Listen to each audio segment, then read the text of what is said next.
So first I want to say that Workers' World Party, and even before this party existed, the people who founded Workers' World Party felt that the Chinese Revolution was a phenomenal development for the world, a historic victory for the oppressed people, for the working class, and for the poor peasants in China. And actually, we're involved, the founders of our party, were involved in a lot of debates in the movement in the United States at the time of the Chinese Revolution about its character. And it was our opinion then, and it's our opinion now, that the Chinese Revolution, while the population was overwhelmingly rural, agricultural workers at the time that the revolution succeeded in 1949, that nevertheless the class character of the Chinese Revolution was a proletarian revolution, and that that didn't mean that they could leap ahead immediately to a full-blown socialism. We all know that the world continues to be dominated by the capitalist system, but that from the very beginning, the Chinese Revolution was led by a communist party, a great communist party, and that the objective of the revolution was to build socialism. Now, many things have changed since those days, but I want to go over some of the facts and figures about China today, because from what I see, there is a very deliberate, concerted effort in the US media particularly, but probably in the other imperialist countries too, to find ways to attack China, so that most of the news that you get about China is very negative. On the one hand, they'll say China's a communist country and communism is no good, and this, suffering child or suffering woman or whatever is proof of that. That's to appeal to the right wing here, who would be anti-China because they're anti-communists. Then for the people who are sort of more in the middle, they say, well, communism, socialism didn't work in China, so today it's capitalist, and they're going through some of the worst features of capitalism because they don't have a democratic society that can moderate capitalism the way we do. And here we have, yes, we're proud to be in a capitalist country in the United States, but it's a capitalist country where there's the rule of law, there's, they don't call it parliament, there's an elected, all the officials are elected in a free and democratic vote and so on. That's the arguments that you see. But I want to start first by just raising, for your consideration, some facts about China that we need to know. And these are undisputed facts about China, simple, basic things. But we need to know them in order to consider this question of where China is at today, not from a wish list of what we would like it there to be, but from the cold, hard facts. So, the population of China. Well, back at the time of the revolution, it was, I think, something like 300, I have it written in this article, which, by the way, is in last week's issue of the paper, so you want the paper that has this headline? Because you have another paper out already, unless you're reading it in Spanish, in which case you want to look at this week's paper. It's the same article, but translated into Spanish. So I don't have that. You need to hold the mic. Yeah, okay. Sorry. And I know there's people probably listening on the phone, and this will help them too.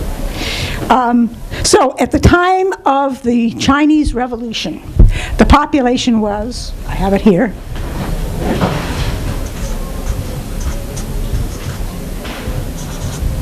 $542 million people. The biggest country in the world, and still the biggest country in the world today, with 1.35 billion people. Wow. So the population hasn't quite tripled, but it's about 2.5 times what it was then. You should know, however, that the population growth has almost completely tapered off in China. And I think it's largely because of the rise in the standard of living. People do not have to rely on having a big family to secure them in their old age. But also China has had a one-child policy for most of the population, not for people who are from ethnic minorities, but for most of the population, of encouraging the birth of only one child. So the projection, the demographic projection is that by the end of this century, China will actually have a much smaller population than it has now. You should know that. And for those people who are worried about there are too many people living on this planet, China is moving in the direction of actually decreasing its population. Now, at the time of the revolution, and I don't have exact figures on this because at the time of the revolution there wasn't any very good statistics, but I would say at least 90%, maybe more, of the people were rural. Most of them were peasants who had to work for a landlord and had been horribly oppressed. Today, counting of the workforce,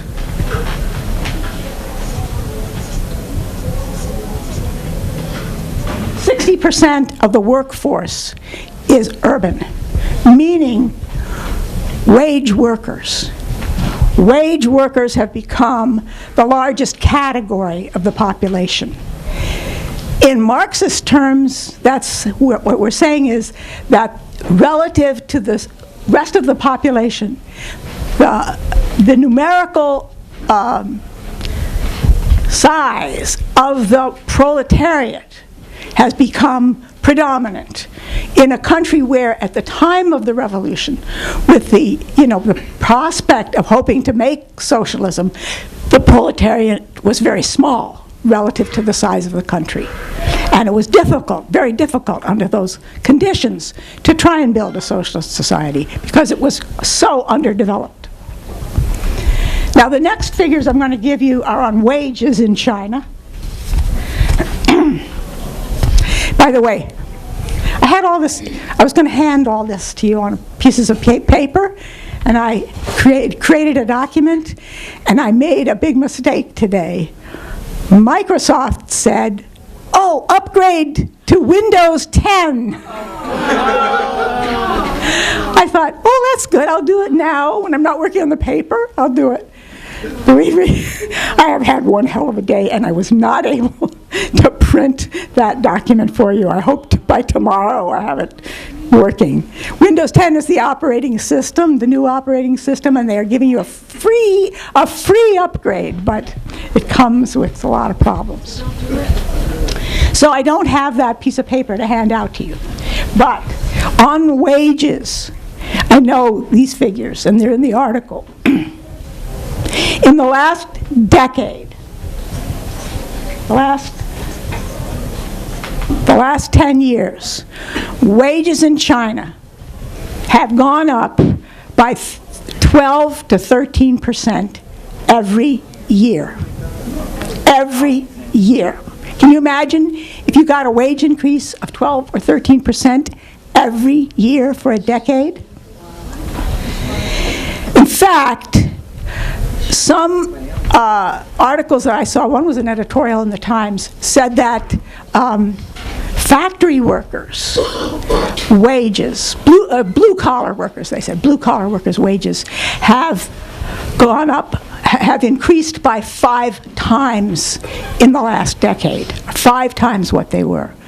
Now, was this eaten up by inflation? Inflation's been very low, about 1.1 or 1.2%. So these are real wages.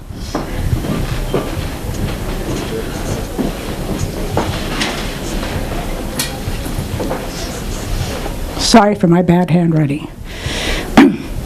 Now, by the way, in this period, in the United States, wages have dropped. You all know that, you all feel it. But it's just, all the statistics show real wages in the US have been declining since about 65 or 70, something like that. Productivity hasn't declined. Productivity has increased enormously in the United States. Number of millionaires and billionaires hasn't declined, but wages for workers have declined. The retirement age in China, this is the age at which you can retire and collect a state pension, right? For men, the age is 60. For women, it's 55. For women who work in factories, it's 50. No. Yes. Now, life expectancy. And I don't think I have this in my article. I haven't looked that up yet. Life expectancy at the time of the revolution was 46.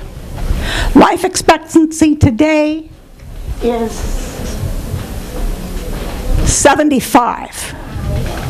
So, if you're a man who gets to be 60 now, and you retire and you start to collect a pension, you have 15 years at least ahead of you, on average, to live that and enjoy your retirement. If you're a woman factory worker, you have 25 years ahead of you in which you can collect a pension and not have to work at that job. Because you will be expected to live to 75. I don't have a breakdown on the life expectancy of men versus women, but they're probably fairly similar. So, what is it in the United States? Well, back in around the time of the Chinese Revolution, let's see if I can remember these figures right. Today it's 78. 78 is the life expectancy of somebody born now. Back in 1950, I think it was 69. So people in the United States have gained 9 years of expected life since 1950. People in China have gained almost 30 years life expectancy, 29 years since the time of the revolution. So you can see that what all this means is that there has been a tremendous improvement in the living conditions for the majority of the people in China in this period since the revolution. Now, how did that come about? What was responsible for it? We know that in the early years of the Chinese Revolution, there was a push to pull the country literally up by the bootstraps themselves, especially after relations with the Soviet Union soured and they could not depend on getting much assistance from anywhere else in the world. They had to do it all on their own. And it was done then in some of the early projects, big mass mobilizations. Do any of you remember or have you read about what those first mass mobilizations were about? The Great Leap Forward. And what were people doing? Well, I'll answer this. Maybe my question isn't too good. They were having huge mobilizations of people, generally with just human power, not much mechanical tools to use, to build dams, to build bridges, to conserve water, to prevent floods. Other infrastructure projects were done by just mobilizing tens of thousands of people who would carry the rocks by hand. And you could see from the old, photos that used to be taken of, just long chains of people passing buckets of rocks as they were, working on some big dam project or something. They didn't have the machinery to do it, but they had the will, they had the organization. Well, that was in the early years, but it was not enough to have China develop very rapidly. And you must remember that in the capitalist world, they were doing everything they could to try and prevent China from succeeding at building a socialist society. So there was a turn to the right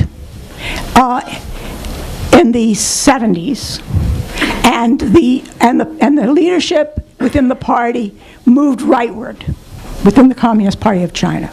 Moved rightward in this sense, that it adopted the position that they had to introduce some capitalist measures in order to bring about development. I'm not going to discuss here whether that was a good idea or it wasn't a good idea. I'm just putting it forward because we don't have the time to, for me at least. Maybe some of you want to raise it, but I just want to say that's what happened. There was a turn to the right, but at the time it was the view of our party, and I know this was not the view of some other organizations. It was the view of our party that this was not a counter-revolution in China. This did not undo the Chinese Revolution, and it didn't undo the class structure of Chinese society. Now, at that time, though, the working class was still very small. Today, as we've pointed out, the urban working class is 60% of the workforce. And the workers are in one big trade union federation. I think almost all the workers are in it, the All China Federation of Trade Unions. But a lot of them work for foreign companies that have gone to China, because China opened up to foreign capital coming in, building plant factories and so on. And this was, I mean, China didn't have what you call primitive accumulation of capital by building their own sweatshops and having state sweatshops super exploiting the workers in order to build up some capital. They didn't do it that way at that point. They allowed foreign capitalists to come in and build sweatshops. And the workers were exploited. But a lot of that money did wind up in the hands of the Chinese government. And the Chinese government today has a lot of money, a lot of capital at its disposal. Some of you might have noticed that there was just a huge stock market crash in China, which is still roiling the markets. But it has not created a crisis situation for the Chinese economy.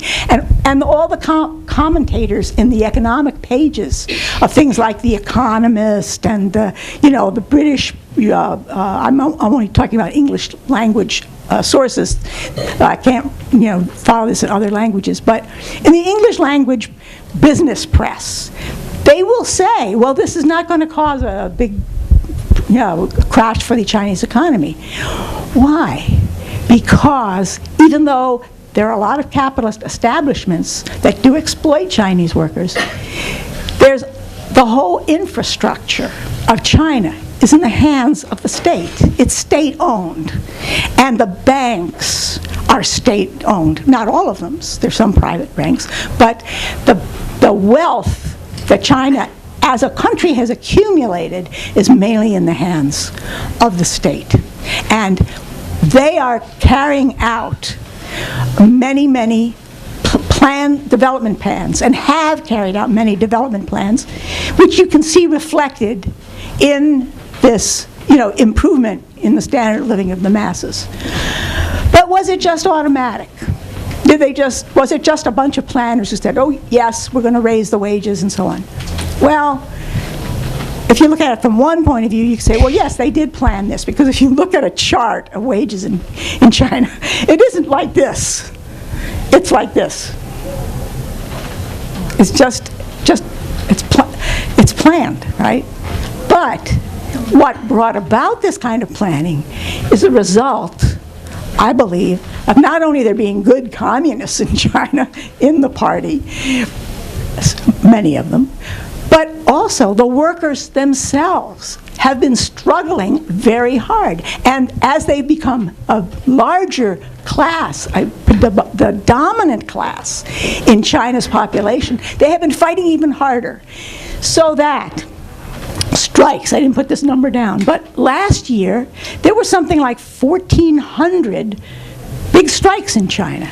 Now, last year in the United States there were like 30 strikes. I mean, it used to be in the 60s and 50s, especially the 50s when, 50 started off, wages were still pretty low. But it used to be that there would be 1,000 strikes in the U.S. in one year. And the union leaders still were like, had come through the 1930s and the militant period. But by this year, there's very few unions that are fighting the bosses. They're trying to negotiate with the bosses, and they're being threatened all the time with the fact that the economy is not good and there's not enough jobs. So that puts pressure on these unions to think, well, if we go out on a strike, we won't get anything. But in China, the economy's been booming. There's lots of jobs. As a matter of fact, there's a labor shortage. People are actually going to China from other countries to get jobs now. There's a labor shortage in China. With 1.35 billion people, there's a labor shortage in China. That's because there's been such tremendous growth.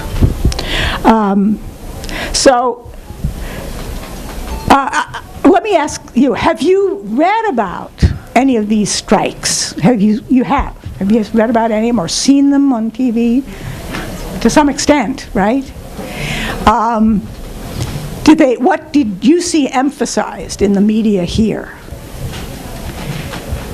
Anybody want to? Go ahead. Well, the media here emphasizes that despite the economy growing, that the workers are still striking because they're depressed, and because this all-country trade union is really, according to them, not very representative of workers. Now, the All-China Federation of Trade Unions may not have real militant leaders. I don't know. How would I know? But it has an enormous membership, and it is a factor in bargaining with prospective employers.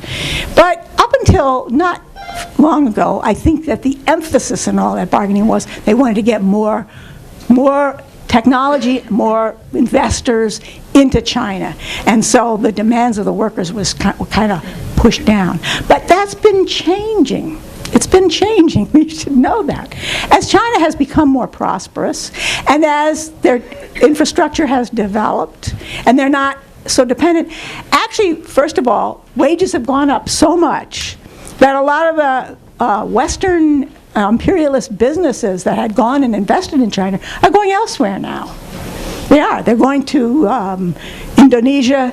They're going to Thailand. They're going to Vietnam. They're going to Bangladesh, right? Especially the garment trades. They're going there. So the workers feel in a stronger position to make demands. Now, most of these strikes have been directed at companies that are not Chinese owned. A lot of them are owned by owners in Taiwan, some of them South Korea, but generally, even those that are owned by those, they are selling stuff to the U.S. market and the other imperialist markets. So, in a sense, those are almost like shell companies that are really working for the Gap and Walmart's and wherever all these products are sold. They're the ones putting in the orders for the garments. I'm talking particularly about the garment industry, but they make everything in China now, and you can't. It's almost impossible to buy anything that's not made in China these days, if you've noticed. And this is increasingly so with the more higher end results of production.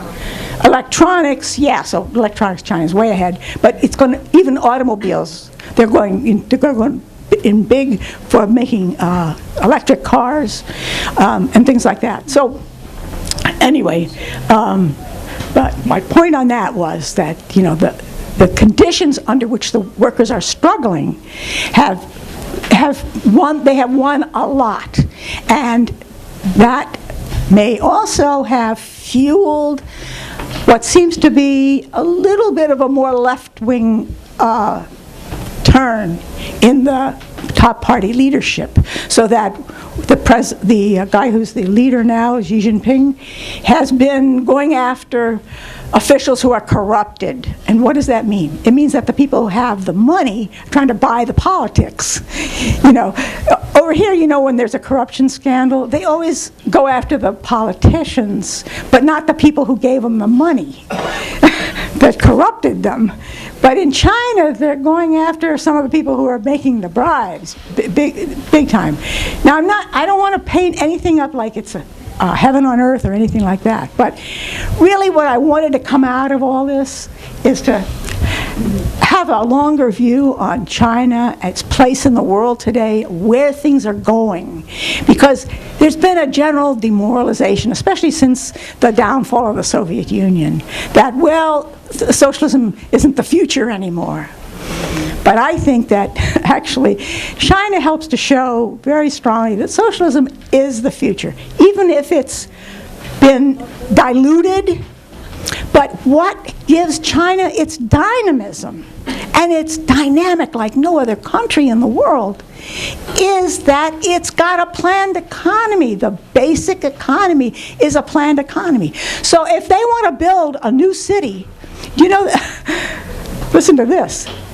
They're drawing up plans right now to build a mega city the size of Connecticut that will hook up Beijing with a whole array of other cities. They'll all be linked by subways, high-speed rail lines. Going back and forth between them will be easy.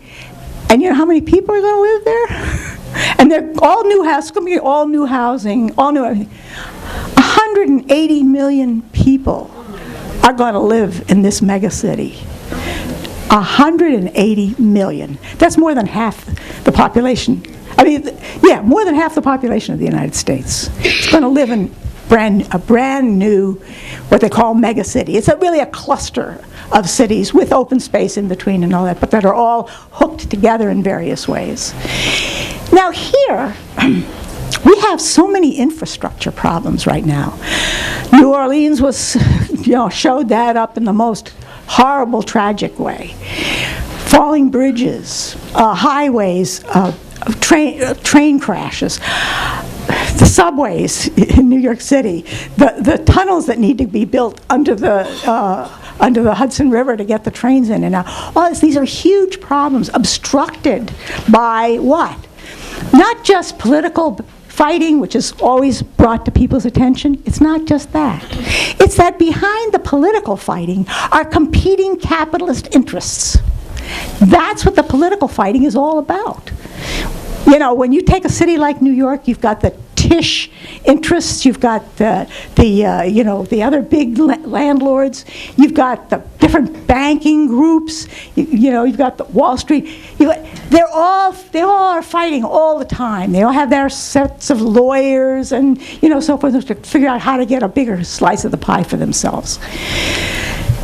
I'm sure China has to deal with some of this stuff. No doubt they do. But the overall proof that it's not impeding them is their phenomenal ability to plan whole new projects like this megacity, like the rebuilding of Beijing, the rebuilding of Shanghai. And do sometimes people get hurt unnecessarily? Of course. And that's what you hear about here. Well, some villages, some peasant villages that had to get moved because of a giant dam, and not enough provision was made to put them in a place that would be better. And we say that's bad, that's wrong. We're not for that. We're for good planning, but you need energy. China needs energy. If China doesn't want to have pollution everywhere from coal, which has been their main source of energy, they've got to have dams. They have to have, I believe, this is my view, they have to have nuclear reactors. But they also need wind farms. They need, the hydro, right, solar energy, wind energy. They have to tap all of that. Now, let me end this. I don't want to talk much longer, but I just end this with this observation. not long ago, maybe within the last month, China released a detailed plan for cutting its carbon emissions that will be in I think it's October. There's a meeting of all the heads of state from, all the countries in the world just about, on what they're going to do to try and prevent this disaster for the whole world that's looming over us of global warming. And, the United States for a long time was the main creator of this. All the countries that industrialized in the 19th and early and 20th centuries, they created this problem. China came along more recently, but since China has become the factory for the world, it's produced more pollution and so on. And they have a big smog problem. So, but they have released a detailed plan of how they're going to cut those emissions and at the same time bring about much greater sequestering of carbon from the atmosphere by reforestation, just hundreds of millions of acres of reforestation and all that. See, here's the thing. They're not saying if Congress agrees on this or, if this or that happens, then we're going to do it. They're saying this is what we're going to do. And they have written it all out. And a lot of the environmental groups are cheering. They're really cheering. Because if China were not to be able to do something like this, it would be a very terrible perspective for the world. But they're doing something about it, and they have it all written out exactly what they're going to do. And the reaction of a lot of the environmentalists is that they'll probably reach these targets before they're committing themselves to, because they're planning in that direction. So I just wanted to, make some of these points. Some of them are in the article. Some I'm, making here for the first time, I guess. We'll try to get them into the paper. But in our view, the Chinese Revolution has not been overturned. China has gone through a very serious step in the direction of allowing capitalism. There are millionaires and even billionaires in China, and they are like polluters of both. I mean, that's the kind of pollution that leads to every other kind of pollution, right? But just remember this. There may be millionaires and billionaires, but there's 90 million people in the Chinese Communist Party. 90 million people in the Chinese Communist Party. I don't know, it may not be the biggest party in the world. I think I read somewhere, maybe there's a bigger party in India or something. No? I don't know where there would be a bigger party. I don't know. I was reading this online, and maybe they're not. Maybe they're wrong, but it is 90 million people. That's for sure. And since 60% of the working force now is urban workers, proletarians, that's 90 million people is about 1 in every 16 people in China is a member of the Communist Party. You know that there's got to be a lot of workers in the Chinese Communist Party, and their influence is growing in China, not diminishing. So I think we have reason to be optimistic. So let me throw the floor open for questions, comments, whatever. There's been a bunch of things raised that I'm actually quite eager to talk about. The point that Larry made about how the government does not repress the workers. I mean, you will read some articles that say, well, the police came in, when there's a strike. But they don't beat the workers up. They don't jail the workers. They may say, move to the side, and they may act the way cops act. Until the world is at the place where we don't have to have a state, there's going to be cops. And cops are not always going to be so nice. But let me just tell you of one incident that was actually written up in the New York Times. It happened about 4 years ago. There was a steel plant in one of the northern cities in China. And somebody, some officials decided that this plant was going to get privatized and they were going to sell it to a private company. And there were like thousands of steel workers, something like 15,000 workers employed at this plant. And maybe that's one reason they wanted to get rid of it, was because it was older and, and it wasn't as efficient and so on. But anyway, the government didn't feel it was worth their while keeping it, and they could sell it, so they decided to sell it. And so a meeting was held.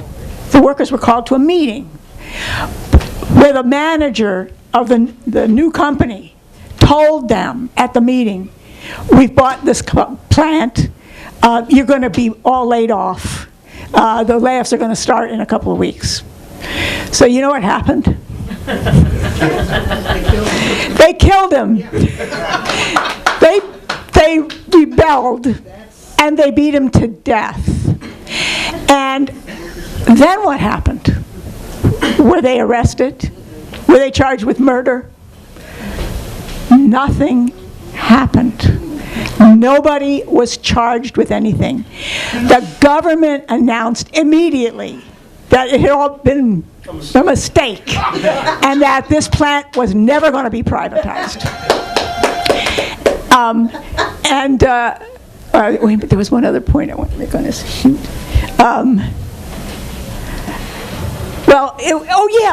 The media, the big media in China. Did they have people writing in and writing articles about how terrible this is a mob violence or anything like that? No, they quoted a cop who was called in as saying, well, these workers were really upset because they had just been told that they were all going to be laid off.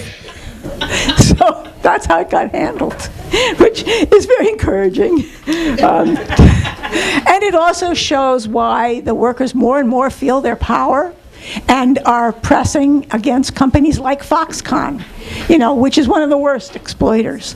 And then also why these companies some of them are deciding, well, we're not going to stay here any longer. But China's saying, okay, well, we've got a labor shortage, we've got lots of work for people to do, we've got the money to pay them, go. Get out of here with your horrible working conditions and so on. I want to make a point about when we're raising all these things. There's a lot of parties, and they're good parties, especially in Asia, that don't see China as still having anything but capitalism. And I think about that because there's been a bad tradition, I think, in the communist movement that started a long time ago, that if a country that had a revolution and that proclaimed its goal as socialism made a proclamation or made some decision, and there could be zigzags back and forth, from the leadership, that your party, you had to go along and say that was the right thing. They did it right. They did it right. And then you have to repeat that. And pretty soon it sounds like that's what you would do if you were in power. You would do exactly what they've done.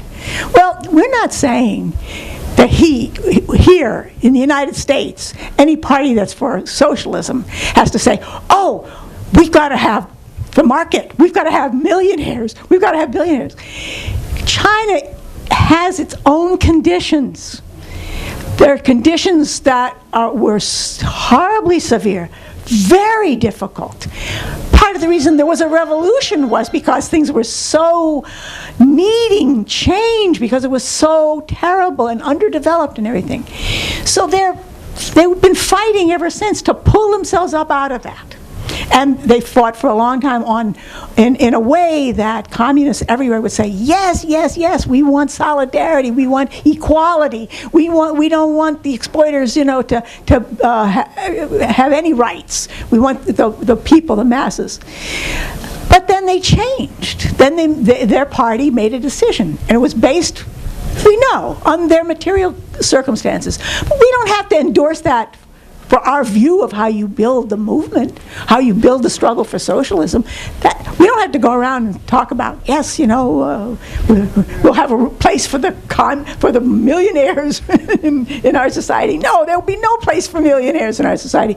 But that doesn't change our view of where China is at and what it has and what's succeeding there, you know. And we do feel that the fundamental circumstances of its success are from the fact that it has a planned economy, because there are plenty of other big underdeveloped countries where there's capitalism, and they ain't doing what China's doing. I mean, India has already been mentioned, and they may grow when the capitalist market requires their commodities, but then they can also crash, and that's happened too. But it hasn't happened to China. There was a question about China and its relationship to other countries. And China is, you know, expanding its global reach very fast. And Africa gets mentioned a lot in the media here. I think that Africa is particularly mentioned in the media here because the U.S. has big ambitions for Africa. Big ambitions. I mean, they've got, you know, that's why they set up AFRICOM, their arm of the Pentagon in Africa. And they see it as a tremendous source of raw materials, but not just raw materials, labor that they can exploit too. And, you know, so the U.S. is, you know, I mean, look what they did in the Middle East. They got to find someplace else to go to squeeze, right, if they're going to get the super profits that they want. But the relationship that China has been building with African countries, it's not like that. It really isn't. I just did some research for an article I wrote on the lion Cecil, and because the comrades felt that this is big in the news and we should write something on it. And so I was reading about Zimbabwe, and I was really interested to see the relationship that Zimbabwe and China have, because China has, a couple of years ago, the head of Zimbabwe, or the foreign minister, went to China, and they drew up a whole agreement. And what China is doing is helping Zimbabwe, and it's not private corporations or companies or anything. This is the Chinese government. The Chinese government is helping Zimbabwe build up its infrastructure.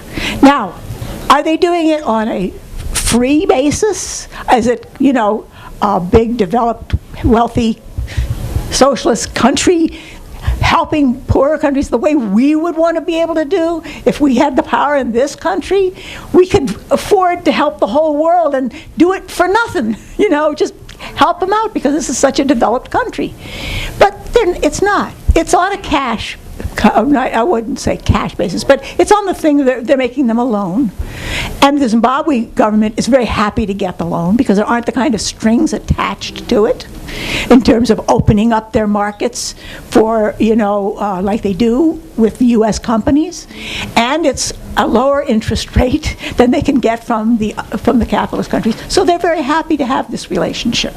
And I didn't even know about that before I began to read up on this, you know, and read what the Zimbabweans had to say about China's development, relations to their development. They're building railroads, they're building, the electrical grid up and everything. So it's going to help Zimbabwe a lot.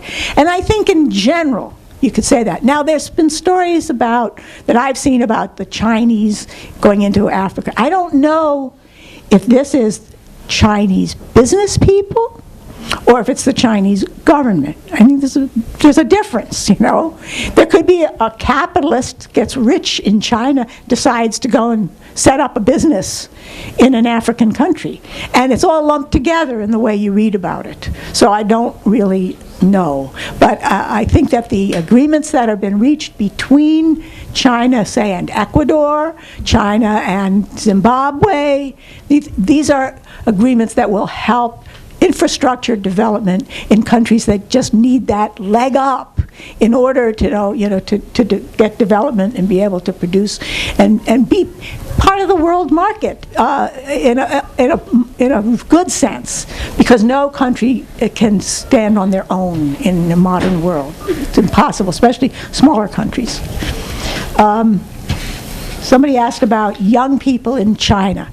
Well, looking at this thing on life expectancy and also on the retirement age. Oh, and on the retirement age, what I was talking about in terms of retirement and collecting a pension, that's a state pension.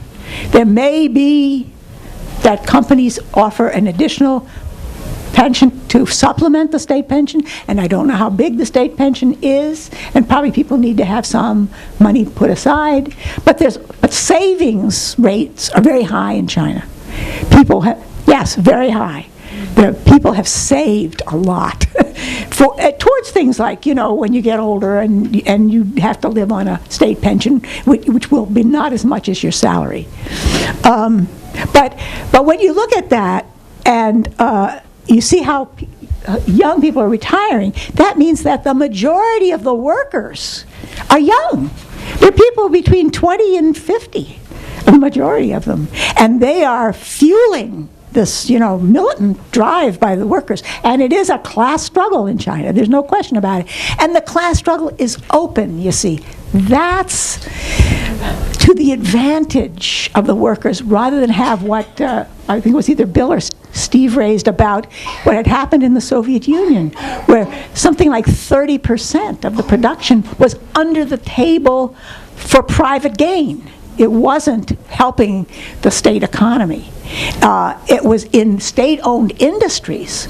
But in effect, there was like a bourgeoisie already. They didn't own the means of production, but their position in the means of production as managers and so forth was that they were able to skim off almost like a profit for themselves. And these were the people who, once the state was overthrown, they were the ones who emerged as the ones who had some money to buy up these industries. When presumably, it was all supposed to have been done so democratically, a factory that had been owned by the state would be privatized. Then they would issue vouchers to the workers, all the workers, like worth $20 or something like that. You get a voucher. What are you going to do with it? You're going to sell it. Who are you going to sell it to? You're going to sell it to the guy who was the manager, because he has the money to buy your voucher, and then he owns it. He becomes the capitalist. In essence, in fact, as well as in sub rosa. So you look at these strikes in China. These strikes are mainly against capitalists. That's the enemy. And they're legal. Striking is illegal. Now, striking, I don't think, was legal in China. In China, the strikes are against the capitalist owners of So they're legal or illegal? They're legal. They're legal. I'm sorry if I didn't say it clearly. They're legal in China. But it wasn't legal to strike in the Soviet Union because you were supposedly striking against the state. You see? By allowing these capitalists to be there, and when the conditions of work are hard and long hours and stuff, the workers' anger is against the capitalists, and they fight the capitalists and not the state. So to some extent, that gives the communist leadership a bit of an advantage over a system in which there's the beginning of class divisions, but they're hidden. So I wanted to make those points. Heather raised about solar power China being, I think, I don't know if China is the largest user of solar panels or the largest producer. I think they sell a lot of it, on the international market. But they are, building whole farms to collect solar energy. Coal. I don't know if you just saw, coal has been the main source for energy in China until now. And coal is the worst of all the what do you call it? The polluting, the carbon-based fuels, fossil fuels, right? Now, did you see today, I don't know if you saw, but, in the United States, coal suddenly is dropping way down. And why? Not because of environmental laws. It's because oil and gas have become much more abundant and much cheaper. And they can't sell the coal anymore because they're being outdone by these competing fossil fuels. But in China,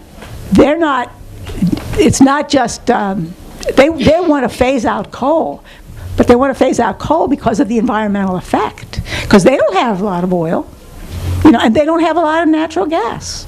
They do have a lot of coal, but they're going to phase it out and build up, much more environmentally friendly energy production, because that's the right thing to do for their own health as well as the health of the world.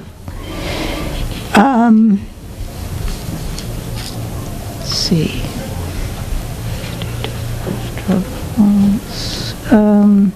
The ghost cities. Richard raised about the ghost cities. Yeah, it made me so mad when I saw this article, I think it was in the Times, about these ghost cities. There's nobody living in them yet, and there's going to be people living in them. You can bet your bottom dollar. The whole shift of the population has been from the countryside into the cities. And it's not because agriculture isn't doing well in China.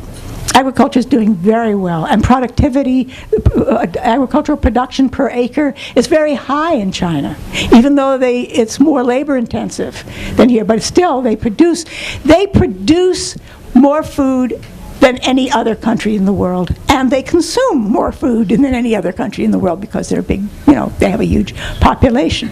But one thing to know about the land in China: who do you think owns it? The state. The state owns every inch of it. The state owns every inch of China's land. Peasants or farmers can take out a 20-year lease, a 40-year lease, but they can't sell it without permission. Now, you could have corrupt people in a party who allow permission to sell when they shouldn't, to sell the lease, but they're not selling the land. They're selling the lease on the land. The state owns all the land. And that is very important for the development of the country as a whole. And it makes it possible to do large-scale projects. What you would hope to see is that everybody who has to move because something's going to happen gets taken care of. But these coal miners down in Kentucky that are losing all their jobs, the U.S. government isn't doing anything to provide them with jobs in some other area or in some other industry. China is building up new industries all the time, and there are places for people to go. Who wants to leave the place where they were born? But people do that and been doing that forever. So at least in China, there's a prospect that, okay, if you have to leave, you can go someplace else, and you can get a better job, and you can live better than you did before because the standard of living is going up.